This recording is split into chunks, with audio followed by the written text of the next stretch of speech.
All right, we made it home from the New York swing out to the St. Lawrence River and Lake Champlain, and ended up being a pretty good trip for me. I took a 12th at the river and a 15th at Champlain. So, you know, had kind of a tough first day at both events, so I was behind the 8-ball a little bit, and the fishing's so good at those places, it's tough to, you know, be able to make a really big comeback. But, you know, had a blast. My buddies, you know, within my group did pretty well too. Chris Johnston, one of the guys that I travel with and stay with, won at the St. Lawrence, so that was awesome. Seth Fider took second at Champlain and, you know, had a really good chance to win there. So it was a good week for our bunch, and we had a lot of fun.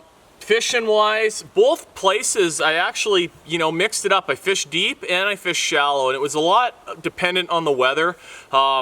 Just like they do around here where I live, when it gets hot and sunny, a lot of big smallmouths are going to show up in shallow water, and that happened at both events. You know, so probably 2/3 of the fish I weighed over the, you know, over at both events came out of 5 or 6 feet of water or less, and a lot of them actually sight fished. I could see them cruising around and caught them. So go over some of the stuff that worked for me.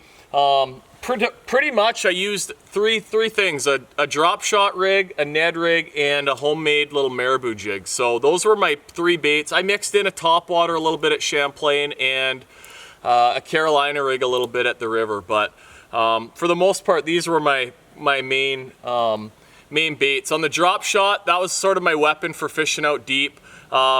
These rods are actually rigged up still from Champlain. So on that at Champlain, I was using both the 4 and 5 inch jerk shads, Z-Man jerk shads. You know, these baits float, so it makes them a lot more natural and horizontal in the water. And it seemed like there, in practice anyway, I really spent most of my time fishing deep in practice, and they liked the bigger baits. They're eating alewives, and that seemed to be better than the small stuff. At the river, I was using smaller baits like the little Z-Man trick shot.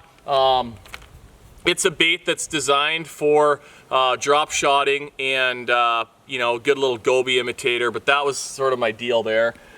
Weight wise, at the river, mostly I was using a 1/2 ounce. I mean, I wanted it to get down and stay sort of vertical under the boat. I was fishing anywhere from 22 to 35 feet of water. And then at Champlain, I was using a 3/8 ounce weight. These are flat out tungsten weights, and they have a really good swivel in them, so you're not going to get a lot of line twist. And the tungsten, I mean, it's a little bit more expensive, but you can just feel the bottom so well with it, know when you're on rocks, and you know, it's just a much smaller sized weight to give you a more natural presentation. On the Ned rig, 2 baits I used there. The hula stick that I, you know, use all the time. It's probably my favorite one. That's a mud minnow color. Really a nice, if I can get a hold of it here, really a nice goby imitator. You can kind of see it's got some green pumpkin on the back and a bit of a white pearl belly. But that was a good bait at both places for kind of fishing deeper.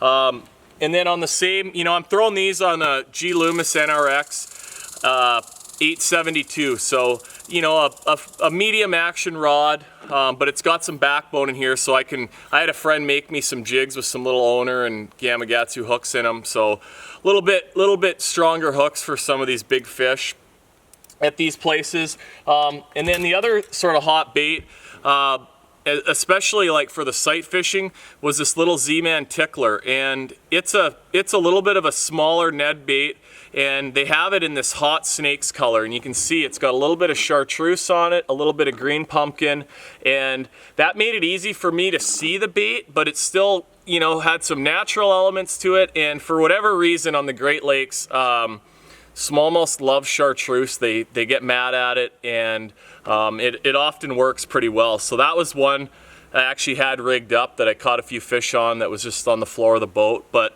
I actually gave some of these out to my buddies, to Fider, to Chris Johnston, and they caught some fish on these baits as well at the St. Lawrence. Finally, you know, at both places, particularly at Champlain, the little homemade marabou jig put quite a few fish in the boat for me. The most important, thing I think for fishing these hair jigs is the rod. And this G Loomis has in the NRX line and the IMX Pro line a 901 and a 902. So those are 7-foot 6-inch rods that are pretty light action, and that's going to allow you to cast these little baits pretty far. And also, it's got a pretty small hook in it, so it's a strong little hook, but it's got a pretty small hook in it. It just helps you from tearing the hook out of the fish's mouth. You can see this one is pretty beat up, but I caught quite a few fish on it. And just another, when I was cruising around in the shallow water, I would cast these jigs out and just swim them back. And then if I spotted a fish, it was pretty good bait to throw in when I was sight fishing. So that was a big deal. A couple other things, particularly at the river.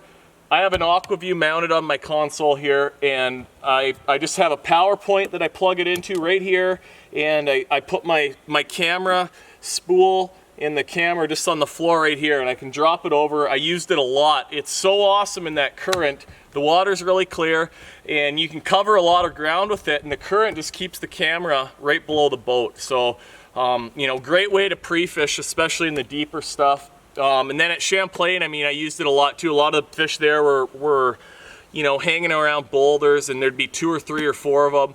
And you could drop that thing down and just, confirm that they're bass, maybe, get an estimate on their size and not have to catch them and burn them. And then finally, Plano makes these little Liqua bait lockers, and I have this thing loaded up with Gulp and Gulp juice. You could use any scent you want, but it works. Some almost seem to like it. But I store a lot of my little,